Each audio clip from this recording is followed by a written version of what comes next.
but as a thriller, as a psychological thriller, I would give it a solid 3. Like, maybe even a 3.5. Okay. But if you're asking me, if you're telling me, hey, what's a good horror movie, it's not going to be one of the ones that I recommend right off the top. I didn't feel an overall sense. I felt the tension, but not an overall sense of, I didn't walk out scared or unsettled. I walked out with a lot to think about, but not really, like, super scared. So on that grounds, like I said, I'm giving it 2 scores. As a horror movie, 2.5. As a psychological thriller, probably 3 to 3.5. Right on. Hell yeah. Also, by the way, Sophie Thatcher was in Yellow Jackets, and she's fucking awesome in that. I recommend that highly. Season 3. Absolutely. Yeah, Never seen it. she plays young Juliette Lewis. Yeah. And honestly, that's where she sold the it for chick me. with the fucking glasses, I kept fucking thinking, like, what the fuck?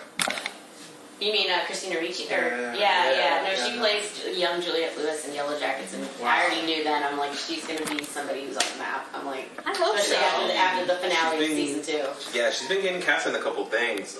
Great. She was in, real quick, I just want to say, she was in Maxine. She did like a little cameo. She was like, I think, a makeup artist. Yeah, I saw that. Yeah, she's gonna go places. She's the one that puts the mask on her and she walks away. And she. Oh my god! I'm gonna tell you to this day, and some people have some gripes about Yellow Jackets that are completely fair, but that season 2 finale, I am forever haunted in the song "Zombie" by Cranberries. I will always think of Sophie Thatcher and her reaction to what happened, just walking back in and looking at him, and just I don't know. she did such a good job with that scene that it really did. I was like, holy fuck! Yeah. I was like, but that's what put her on the map for me. So I was like, oh, it's Sophie Thatcher. It's that girl right there. So Right on. I think she's someone to watch out for. Like a really easy lap.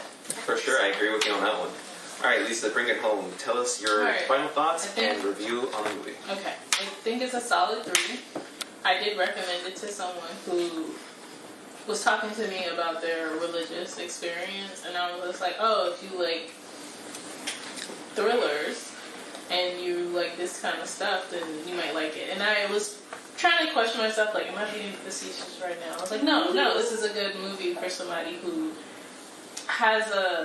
who can intellectualize their religion a little, instead of just take it as, like, flat, just as is, right? Yeah. I do feel like it's not like, oh my god, what an amazing film. But it's well written, and I agree. I'm like, I don't need a sequel. I don't need a follow-up. Yeah, I'd like to know if that sunny field she was in was the afterlife or not, but it's like, it's not important.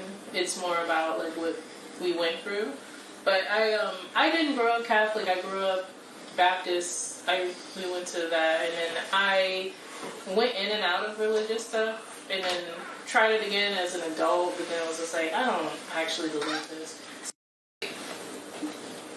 For me, it's just like, it's always been control. From my perspective, it's always been control. It's never been a question of